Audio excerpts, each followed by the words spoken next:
आज का जो हमारा टॉपिक है वो है भारत के खाली क्लासरूम। भारत की शिक्षा व्यवस्था की सबसे कठोर सच्चाई अब छुपी नहीं रह सकती।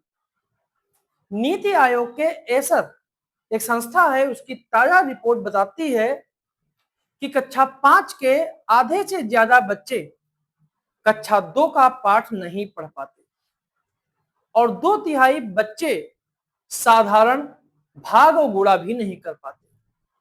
5 साल स्कूल जाने के बाद भी बच्चों के सीखने का हाल यही है। यानी कि सरकार ने पहली बार मान लिया है कि सिर्फ पहुंच काफी नहीं है, सीखने के नतीजे बेहद कमजोर हैं। यह स्वीकृति भी जरूरी है, पर यह बहुत देर से आई और अभी भी अधूरी है। आजादी के बाद भारत ने सोचा था कि शिक्षा की सबसे बड़ी समस्या बच्चों के लिए स्कूलों की कमी थी। इसलिए नीति बनी, स्कूल बनाओ, सीखना अपने आप हो जाएगा। स्कूल बने, कानून बने, सर्व शिक्षा अभियान आया, मिड डे मील आया। 15 लाख से ज्यादा स्कूल और 25 करोड़ बच्चे इस व्यवस्था में शामिल हुए। पर एक सवाल कभी नहीं पूछा गया कि स्कूल में बैठा बच्चा सीख भी रहा है या नहीं। यही चूक बाद में पूरी व्यवस्था की नींव बन गई। शिक्षा के मूल्यांकन में भारत का सबसे स्थान खराब है। 74 देशों में भारत का स्थान 72वां है और विश्व बैंक के मानव पूंजी सूचकांक में भारत 174वें देशों में 116वें स्थान पर है। उद्योग जगत की भी रिपोर्ट बताती है कि इंजीनियरिंग स्नातकों में आधे से कम अपने काम के लायक हैं। यानी कि यह पहुंच की सफलता नहीं है, यह सीखने की विफलता है। स्कूल बनाना राजनीतिक रूप से फायदेमंद था। हर स्कूल एक उद्घाटन, हर नामांकन एक सुर्खी, हर मिड डे मील एक ओट। ढांचा दिखता है लेकिन ढांचे में सीखना गायब था। कठोर मूल्यांकन राजनीतिक रूप से नुकसानदेह था क्योंकि इससे साफ दिख जाता था कि बच्चे सीख नहीं रहे हैं। शिक्षा के अधिकार ने कक्षा 8 तक फेल बच्चों को फेल करने पर रोक लगा दी, जिससे जो थोड़ी सी बहुत जवाबदेही थी उसको भी, आखिरी संकेत जो उसका था उसको भी खत्म कर दिया गया। नीति आयोग की रिपोर्ट मानती है कि सीखने की कमी है, शिक्षक कम है, मूल्यांकन कमजोर है, पर वह यह नहीं पूछती कि भारतीय राजनीति में क्या बदले कि सीखना भी उतना ही मायने रखे जितना कि स्कूल बनाना।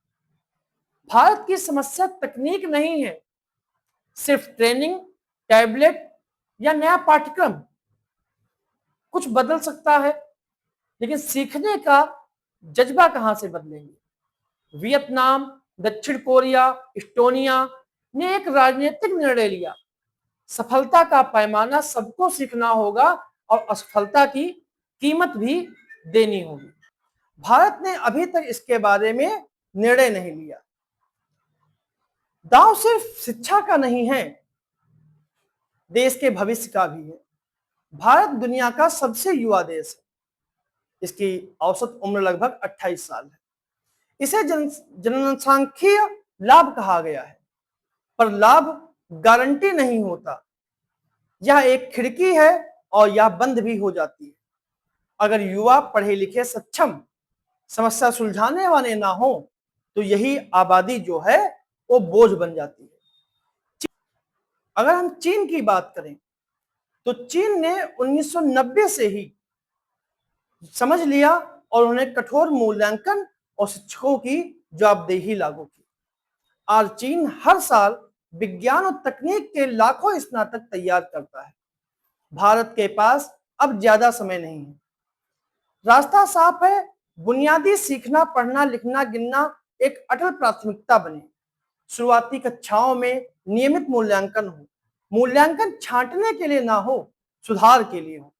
मातृभाषा में शुरुआती शिक्षा अनिवार्य हो। शिक्षक की गुणवत्ता सबसे निर्णायक तत्व है।